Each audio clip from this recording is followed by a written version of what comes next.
এখানে দেখো বন্ধুরা, ফুলকপিকে কেটে ধুয়ে খুব ভালো করে পরিষ্কার করে রেখেছি। সাথে রেখেছি কিন্তু ধনেপাতা, লঙ্কা আর 1 ইঞ্চি মতো আদা। এটাকে আমি কিন্তু মিক্সিং বলে আজকে ভালো করে মিক্স করে নেব, মানে বেটে নেব।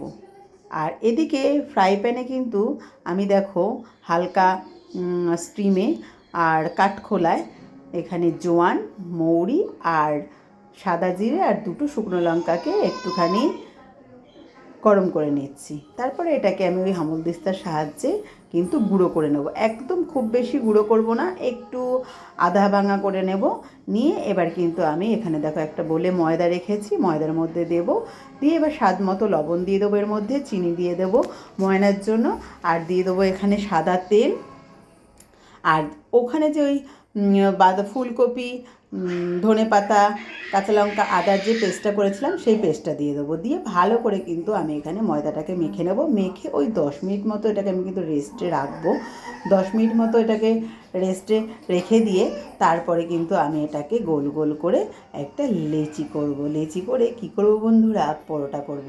ফুলকপি আর ধনেপাতা দিয়ে আজকে কিন্তু পরোটা হবে। সাথে ওই স্পেশাল মশলাটা আছে, খেতে কিন্তু বেশ ভালো লাগে। এই ঠান্ডার সময় এই সব জিনিস খেতে কিন্তু বেশ মজা লাগে বন্ধুরা।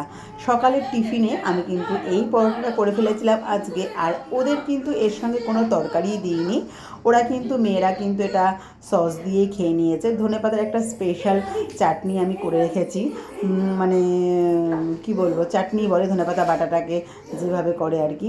তো সেটা দিয়ে কিন্তু মেয়েরা খুব ভালোই খেয়ে নেয় এইসব পরোটা করে দিলে। আর তোমাদের দাদাভাই কিন্তু তরকারি ছাড়া খায় না, তো তোমাদের দাদাভাইকে তরকারি দিয়ে দিয়েছি। আর এইভাবে আমি কিন্তু বেলে নিয়েছি গোল গোল করে, আর তারপরে ফ্রাই প্যানে দিয়ে দিয়েছি। একটু কাঠখোলায় আগে ভেজে নেবো, তারপরে উপর থেকে হালকা তেল ব্রাশ করবো। একটু ভালো লাগার জন্য উপর থেকে আমি এরকম ধনেপাতা দিয়ে দিয়েছি এক পিঠে। আর একটুখানি কিন্তু 2 পিঠ ছ্যাঁকা হয়ে গেলেই আমি উপরে তেল ব্রাশ করে দেবো। একদমই বেশি তেল দেবো না, খুব কম তেলেই এই করবো পরোটা যেহেতু।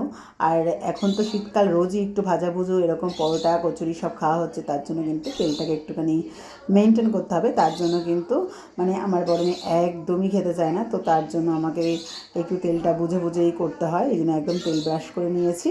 কিন্তু তেল ব্রাশ করেও পরোটাটা খেতে দারুণ হয়েছে বন্ধুরা। রেসিপিটা ভালো লাগলে অতি অবশ্যই একবার ট্রাই করো। আর ভালো লাগলে আমাকে কমেন্টে জানিও তোমাদের কেমন লাগলো আমার এই রেসিপিটা। ফেসবুক থেকে দেখলে ফেসবুক পেজটা ফলো করে দিও, আর ইউটিউব থেকে দেখলে একটা সাবস্ক্রাইব করে রেখো বন্ধুরা নতুন ভিডিও পাওয়ার জন্য। চলো বন্ধুরা, টাটা। আবার তোমাদের সাথে দেখা হবে অন্য কোনো নতুন ভিডিওতে। ততদিন সবাই ভালো থেকো, সুস্থ থেকো, আর জমিয়ে ফাটিয়ে পিকনিক মজা করে নিও এই ঠান্ডার সময়।